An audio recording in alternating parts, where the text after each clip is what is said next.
કારોબારી સપ્તાહના પ્રથમ દિવસે શેર માર્કેટ ધડામ સેન્સેક્સમાં 1900 અને નિફ્ટીમાં 500 થી વધુ પોઈન્ટનો કડાકો, રોકાણકારોને નુકસાન.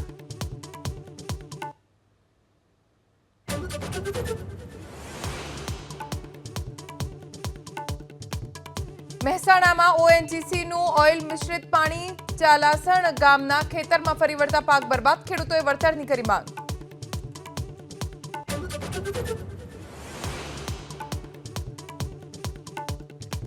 ખેડાના આત્રોલી ગામમાં ગૌચર જમીનમાં ચાલતા જુગારધામનો પર્દાફાશ, 7ની અટકાયત, એક આરોપી વોન્ટેડ.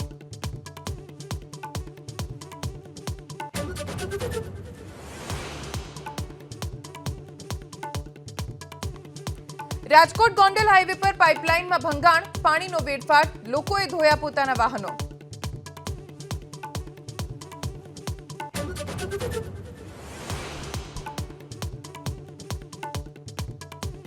ગાંધીનગર અર્બન બેંકના 13 ડિરેક્ટર્સની ચૂંટણીમાં વિકાસ પેનલનો વિજય, મોડી રાત સુધી ચાલી મતગણતરી.